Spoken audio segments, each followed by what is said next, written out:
Alors, juste avant de commencer la vidéo, je vous rappelle que demain, 15 minutes avant le début du match, vous aurez la première vidéo de Match Day qui vous donnera toutes les informations concernant le match, les compositions d'équipe, mais également les dernières informations à savoir sur le match. Donc, pour ne pas la rater, abonnez-vous, activez la cloche et restez connectés. Vous êtes nouveau sur la chaîne, abonnez-vous, activez la cloche. Ça peut se faire en moins de 30 secondes. C'est gratuit et pour élargir la communauté, partagez la vidéo s'il vous plaît.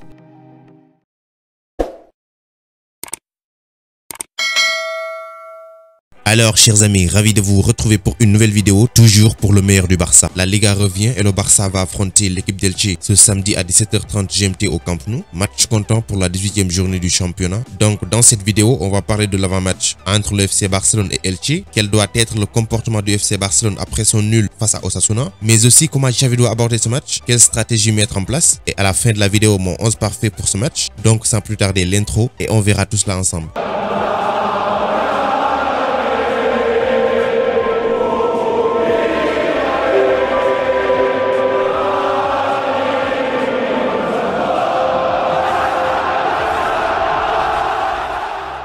Huitième au classement avec 18 points de retard sur le premier, le Real Madrid. Le Barça devra réagir très vite et montrer un visage différent de ce qu'on voit actuellement. Et ça doit commencer dès demain face à Elche qui se positionne à la 16e place et avec 9 points de retard sur le Barça. Donc c'est un match au Camp Nou à domicile, un stade qui n'a jamais réussi à Elche. Donc sur les 52 matchs qu'on a eu à jouer, on a 30 victoires pour le FC Barcelone, 12 nuls et 9 défaites. Mais également sur les 5 derniers matchs entre le FC Barcelone et Elche, c'est carton plein pour le Barça, 5 sur 5, avec notamment un 6-0 en 2015. Et pour la petite histoire, Xavi était le passeur sur le premier but du Barça, marqué par Gérard Piqué. Donc Elche est une équipe qui nous réussit très bien ces dernières années et espérons que ça se répète pour demain, puisqu'on en a fortement besoin. Maintenant, avant de parler du Barça, évoquons d'abord la situation d'Elche. Alors, ils ont 15 points avec une différence de but de moins 8. C'est une équipe qui réussit en moyenne 3 tirs cadrés par match, mais avec un taux très bas concernant les buts marqués, qui est égal à 0,9 buts par match, alors qu'ils créent en moyenne par match 20 grandes chances de marquer. Défensivement aussi, c'est pas la meilleure équipe du championnat. Elle encaisse en moyenne 1,4 buts par match. Donc, c'est une équipe qui a des failles et le Barça doit exploiter ces failles. Et assez logiquement, ils se trouvent en bas de tableau. Et pour rester en Liga pour la 3e saison consécutive, ils seront obligés de batailler jusqu'à la fin. Et ça va être très compliqué pour eux. Ils ont été largement dominés par le Betis Séville, défaite 3-0. Ils ont été tenus en échec par Osasuna, une victoire face à Cadiz 3-1, avant de s'incliner encore une fois face à Valence 2-1 la semaine dernière. Et en Coupe du Roi cette semaine, ils ont gagné 1-0 face à l'équipe de l'Unionistas de Salamanca. Donc en tout, ils ont enregistré 8 défaites, 3 victoires et 6 matchs nuls avec 16 buts marqués. Donc c'est une équipe largement à la porte du FC Barcelone, même si le Barça sera diminué, puisque Pedri González sera disponible qu'en janvier. Sergi Roberto, Martin Braithwaite, Jordi Alba, Ansu Fati et Memphis Depay, qui est actuellement le meilleur buteur du club, sont tous blessés en ce moment. Kun Agüero a pris sa retraite. Par contre, Ousmane Dembélé sera bien présent. Et pour l'équipe d'Elche, les potentiels titulaires comme Pedro Bigas et Javier Pastore, l'ancien du PSG, mais également le défenseur Joan Morica et le remplaçant Josema Sanchez pourraient cette fois-ci être à 100% après avoir été incertain la semaine dernière. Malgré la défaite de son équipe la semaine dernière, l'attaquant argentin Lucas Boye a pu inscrire son 5e but. Donc pour le FC Barcelone, c'est essentiel de remporter ce match et d'empocher les 3 points parce que sur le papier, le Barça est largement supérieur. Par contre, défensivement, si on prend uniquement les 5 derniers matchs du FC Barcelone et d'Elche, l'équipe d'Elche a une meilleure santé que Barcelone, qui a encaissé le double de Elche, c'est-à-dire 8. Et cette défense du FC Barcelone est un secteur qu'il faut améliorer, non seulement parce qu'on encaisse trop, les attaquants ont du mal à marquer des buts également. Maintenant, bien que l'équipe n'est pas encore à ce niveau que l'on souhaite tous, on peut compter sur les talents individuels de Gavi, du tremblement de terre Abdel Samad, mais également sur l'engagement formidable de Araujo. Même s'il y a des améliorations à faire dans son jeu et dans ses centres, il grandit de jour en jour et ces améliorations, moi je pense que ça viendra avec le temps. Donc pour être simple et précis, on a le matériel pour bien aborder ce match et on doit savoir également que c'est un match qui peut être piège, ce qui m'oblige à dire que la finition de nos actions doit être plus efficace parce que ça nous handicape à chaque match. Et même si Elche est très fragile, ils ont un très bon goal à la personne de Edgar Badia, donc il faudra faire autrement que des ratés, c'est-à-dire essayer de transformer nos occasions. Et pour ça, je pense que Ousmane Dembélé doit plus que jamais élever son niveau de jeu. Donc avec les absences de Memphis Depay, de Fati, de Pedri, pour ne citer que, des joueurs de l'équipe B comme Guillem, Ferran Jutgla, et c'est lui qui avait marqué le but du FC Barcelone lors du match face à Boca Juniors, mais également Alvaro Sanz, qui est le capitaine de l'équipe B, seront peut-être présents pour ce match. Ils sont entraînés hier avec le groupe et aujourd'hui ils seront là également. C'est des joueurs très jeunes, on pourra compter sur eux, même si c'est toujours compliqué de compter sur des jeunes inexpérimentés en plus, mais on n'a pas le choix. Et rien que pour ça, je pense que le Barça doit tout faire pour trouver une remède à ça, et la solution solution, c'est de fouiller aujourd'hui la meilleure option sur le marché. Ce sera compliqué parce que c'est l'argent qu'il fait et il faut régler aussi le cas Ter Stegen. Alors tout le monde sait qui il est. C'est un excellent gardien de but, mais est-ce qu'il a la tête au football? C'est la question qu'on doit se poser. C'est très compliqué pour lui après tout ce qu'il a vécu les années précédentes en Ligue des Champions et ça continue encore une fois puisque cette saison il va disputer l'Europa League. Et l'autre problème qui se pose est que Neto n'a pas le niveau qu'il faut pour jouer à Barcelone, donc c'est impossible de le mettre devant Ter Stegen et c'est presque une certitude qu'Iñaki Peña sera prêté prochainement à Grenade. Donc ce qu'on peut faire, c'est trouver un goal disponible et qui pourra concurrencer Ter Stegen, et pour ça l'option numéro 1 c'est le Camerounais André Onana de l'Ajax, et je pense que ce sera plus facile pour nous de l'avoir en juin puisque son contrat expire à cette date et il veut quitter la Hollande. Maintenant ce que je peux dire est que Ter Stegen doit se reposer mentalement, peut-être pas physiquement, mais dans sa tête il est fatigué. On termine maintenant avec la tactique que doit mettre en place Xavi Hernandez, mais également mon 11 idéal à la fin de la vidéo. Alors comme vous le savez déjà, l'équipe d'Elche joue le plus souvent avec une formation en 4-4-2 avec les deux Lucas devant, Perez et Boye, mais de temps en temps ils peuvent aligner Guido Carrillo et Dario Benedetto. Donc ils jouent avec 4 milieux de terrain, 4 défenseurs et 2 attaquants seulement. Ça veut dire quoi? Ça veut dire tout simplement que c'est une équipe qui a tendance à défendre et qui ne propose pas assez de lignes d'attaque, et ça arrange le Barça qui souffre défensivement, mais quand même ça ne veut pas dire que on doit s'exposer comme ça et les laisser faire, parce que même si l'attaque n'a pas assez de monde, le milieu de terrain lui est très bien équipé et son rôle dans ce cas de figure est d'organiser le jeu de telle sorte que les attaquants se sentent à l'aise. Donc pour Xavi il sera nécessaire de contrer les plans de Francisco Rodriguez, mais comment? En optant pour un système en 3-5-2 pour occuper justement le milieu de terrain et soulager la défense, parce qu'avec le système du 3-5-2 on peut se retrouver avec une défense à 5 mais également à 4 attaquants. Donc c'était l'avant-dernier point de la vidéo. On va passer maintenant à mon 11 parfait. Dans les buts j'y mets Ter Stegen, en défense Umtiti, Araujo et Piqué. Pourquoi Umtiti? C'est très simple, il faut qu'il joue pour qu'on puisse le vendre lors du prochain mercato, parce que s'il ne joue pas, les chances de le vendre seront très moindres. Au milieu de terrain, comme je l'ai dit, je vais mettre 5 milieux de terrain avec Alejandro Balde et Serginho Dest comme des milieux latéraux, et pour compléter la ligne je mets Frenkie de Jong, Philippe Coutinho et Sergi Busquets. En attaque je mets Abdesamad et Pablo Gavi. Maintenant dites-moi ce que vous pensez de ce 11, proposez également vos 11 de départ dans la partie commentaire et on en discute. Donc c'était tout pour cette vidéo, merci de l'avoir regardé jusqu'à sa fin. Continuez à vous abonner à la chaîne, mais n'oubliez pas d'activer la cloche de notification, vous êtes les meilleurs. Ciao, à bientôt.